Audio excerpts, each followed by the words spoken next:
Okay, so here we have another one where we're solving for x and again checking for any extraneous solutions. But the difference here is we actually have two radicals.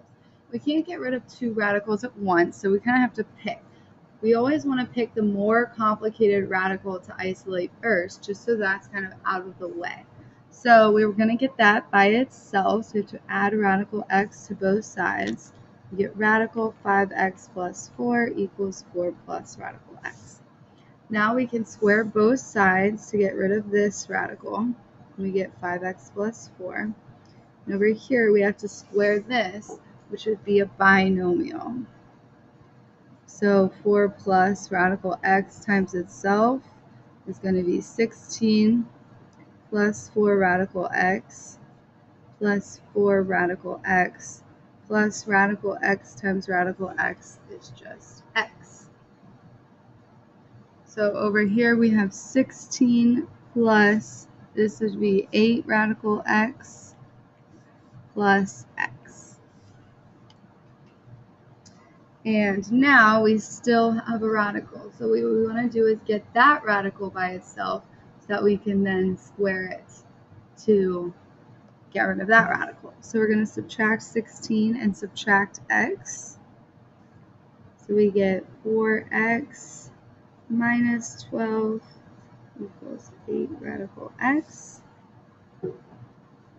And then if we divide by 8 to get this radical completely by itself, we have to divide this whole side by 8. So here 4 to 8x would be 1/2 x minus 12 eighths, which would be negative 3 halves.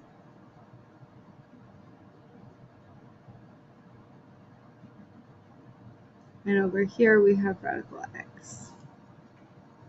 You can also put that in decimal form if you want to. It'd be 0.5x minus 1.5. I know a lot of people don't like fractions. Either of those are fine. Alright, so now we have this radical by itself, so we can square it to get rid of it, which means we also have to square this side. And this side is a binomial, so it'd be 0.5x minus 1.5 times itself. And we have to double distribute here. 0.5x times 0.5x is 0.25x squared. 0.5x times negative 1.5 is negative, well, here we can do this. 0.5 times negative 1.5 and 0.5 times negative 1.5 is going to be negative 1.5x once you combine those. And then negative 1.5 times negative 1.5 is going to be positive 2.25. And then over here we have just x. And now it's a quadratic, so we want to set it equal to 0. So we have to subtract this x. So we get 0.25x squared minus 2.5x plus 2.25 equals 0.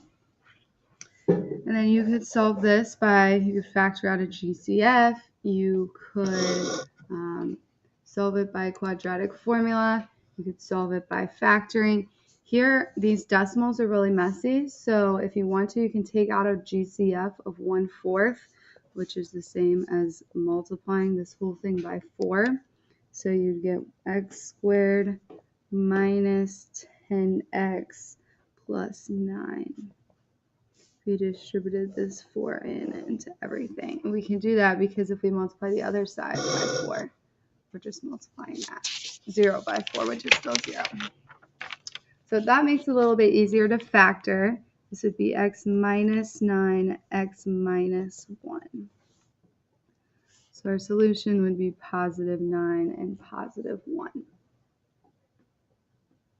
And now what we need to do is go back to our original equation and plug those in.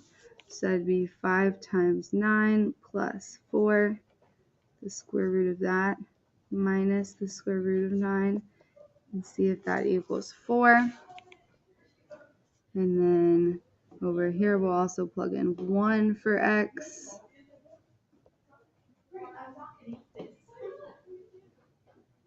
equals 4.